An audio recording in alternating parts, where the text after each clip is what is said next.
నూరుకట్ల పిశాచం కథలు. మహాపతివ్రత. మణిపురం అనే నగరంలో కుముదుడనే బ్రాహ్మణుడుండేవాడు. లేక లేక పుట్టాడని తల్లిదండ్రులు అతణ్ణి గారాబంగా పెంచారు. అందువల్ల కుముదుడు చిన్నతనం నుంచి చదువంటే శ్రద్ధ చూపక అల్లరి చిల్లరగా తయారయ్యాడు. వయసొచ్చేసరికి పూర్తిగా జూదగృహాల్లోనూ వేశ్యామందిరాల్లోనూ గడపసాగాడు. అతణ్ణి మంచిదారిలో పెట్టడానికి తల్లిదండ్రులు ఎన్ని ప్రయత్నాలు చేసినా ప్రయోజనం లేకపోయింది. పెళ్లి చేస్తే బాగుపడతాడన్న ఆశతో తల్లిదండ్రులు అతడికి సునంద అనే యువతితో పెళ్లి జరిపించారు. కుముదుడి భార్య సునంద చూడచక్కనిది, గుణసంపన్నురాలు. భార్యపై మోజు కొద్దీ కొత్తలో కుముదుడు ఇంటి పట్టునే ఉండేవాడు. ఆ మోజు తీరాక మళ్లీ ఎప్పటిలాగే బయటకు వెళ్లడం మొదలుపెట్టాడు. కుముదుడి తల్లిదండ్రులకు బెంగ పట్టుకుంది. కొడుకు బాగుపడకపోవడమే కాక వారి ఆస్తి కూడా తరిగిపోతున్నది. కూర్చుని తింటే కొండలైనా తరిగిపోతాయి. కుముదుడికి ఉన్న ఆస్తి కొండంత లేదు. ఆ దిగులుతో తల్లిదండ్రులు మంచాన పడ్డారు.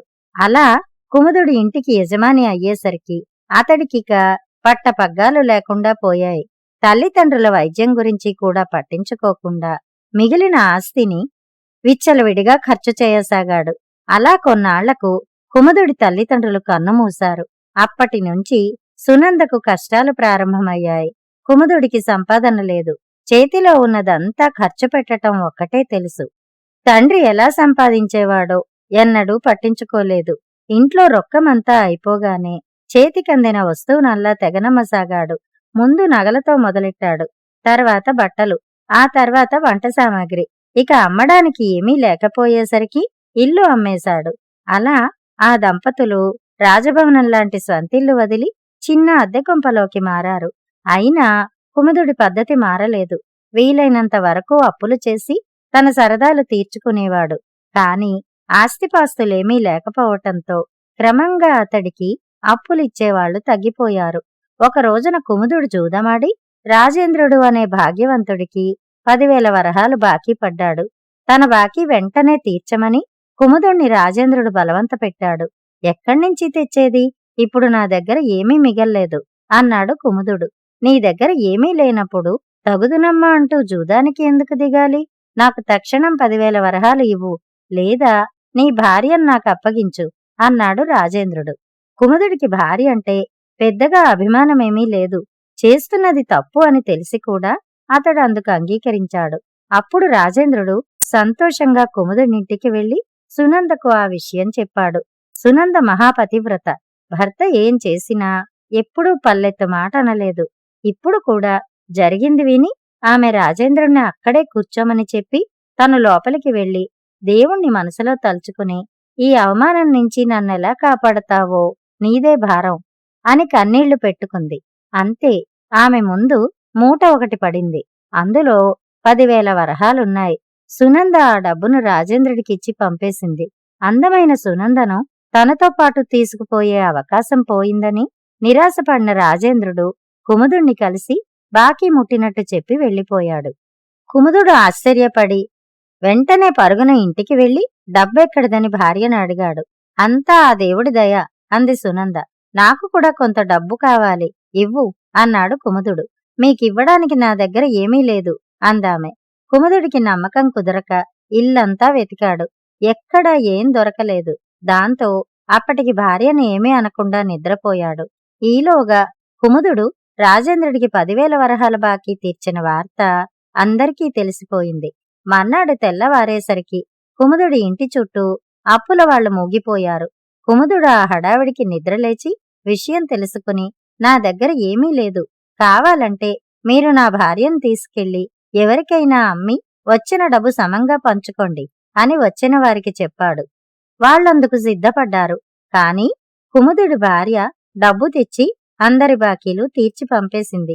రాత్రి అడిగితే డబ్బు లేదన్నావు, ఇప్పుడింత డబ్బెక్కడిది అని కుముదుడు ఆమెను కోపంగా అడిగాడు. అంతా ఆ దేవుడి దయ అంది సునంద. ఎక్కడున్నాడా దేవుడు అన్నాడు కుముదుడు చిరాగ్గా. నా ఎదట ఉన్న మీరే నా దేవుడు అంది సునంద. భార్య వేళాకోళం ఆడుతున్నదని అనుమానించిన కుముదుడు ఆమెను చావబాదాడు. సునంద మౌనంగా సహించిందే తప్ప భర్తకు డబ్బు ఇవ్వలేకపోయింది. కుముదుడికి అసహనం పెరిగిపోయింది. అతడు బయటకు పోదామనుకున్నాడు. కాని ఒంట్లో నలతగా అనిపించి పడుకున్నాడు. సునందకు అనుమానం వచ్చి వెంటనే వైద్యుణ్ణి పిలుచుకుని వచ్చింది. వైద్యుడు అతన్ని పరీక్షించి, విలాసాల కారణంగా ఇతడి శరీరం బాగా చెడిపోయింది.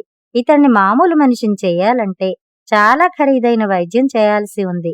నీ దగ్గర అంత డబ్బుందా అని ప్రశ్నించాడు వైద్యుడు. ఉంది అన్నది సునంద. నమ్మకం లేని వైద్యుడు ముందుగా డబ్బు చెల్లించు అన్నాడు. సునంద డబ్బు తెచ్చిచ్చింది. ఆ తర్వాత కుముదుడికి వైద్యం జరిగింది.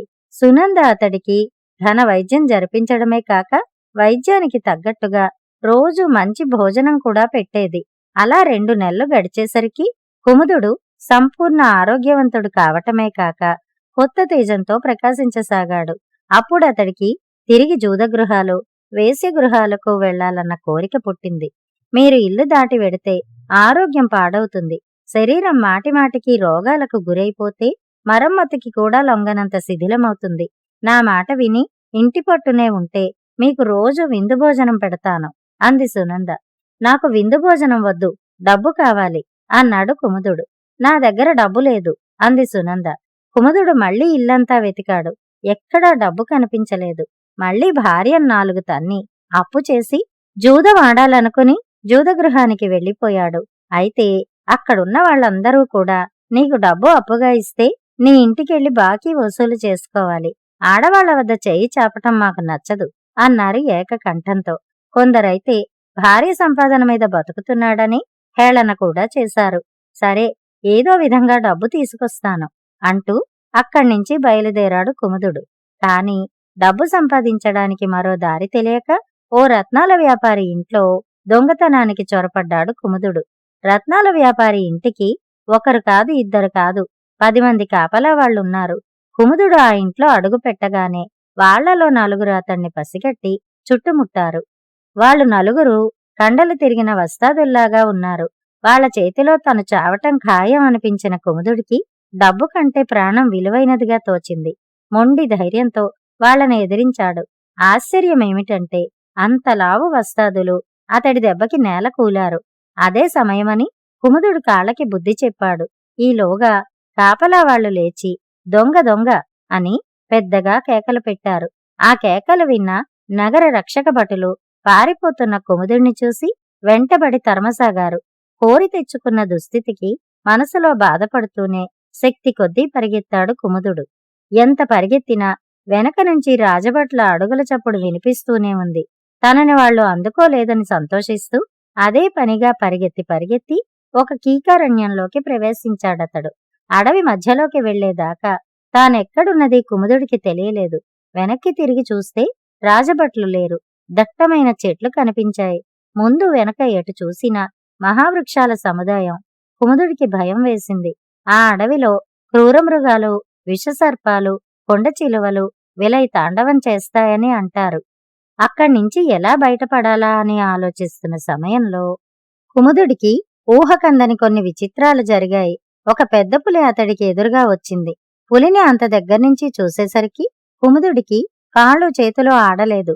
కాని పులి అతన్ని పట్టించుకోకుండా దాటుకుని ముందుకు వెళ్లిపోయింది. తర్వాత ఓ విషసర్పం పాక్కుంటూ అతడి కాళ్లమీదకొచ్చింది. స్పర్శ తెలిసి పామును చూసిన కుముదుడు బిగుసుకుపోయాడు. కాని పాము చెరచెర పాక్కుంటూ ఎక్కడికో వెళ్లిపోయింది. అంతలో చెట్టు కొమ్మ మీంచి ఓ కొండచిలువ కిందకి దూకింది. దాన్ని చూస్తూనే అది తన్ని మింగేస్తుందనే అనుకున్నాడతడు. కాని అది కూడా అతన్ని పట్టించుకోకుండా ఎటో వెళ్లిపోయింది. అలా అరణ్యంలో కాసేపు గడిపేసరికి అక్కడ తనకు ఏమీ ప్రమాదం వాటిల్లదని కుముదుడికి ధైర్యం కలిగింది. అంతవరకు అక్కడ జరిగిన వింతలకు కారణమేమిటా అని ఆలోచించగా సమీపంలో ఏదైనా ముని ఆశ్రమం ఉండి ఉండాలని అతడికి తోచింది. అంతలో కుముదుడికి విపరీతమైన దాహం పుట్టుకొచ్చింది. వెంటనే ఉన్న చోటు నుంచి కదిలాడు. అలా కొంత దూరం నడిచేసరికి అతడికి ఓ చెట్టు కింద పద్మాసనం వేసుకుని ధ్యానంలో కళ్ళు మూసుకుని కూర్చున్న ముని కనిపించాడు.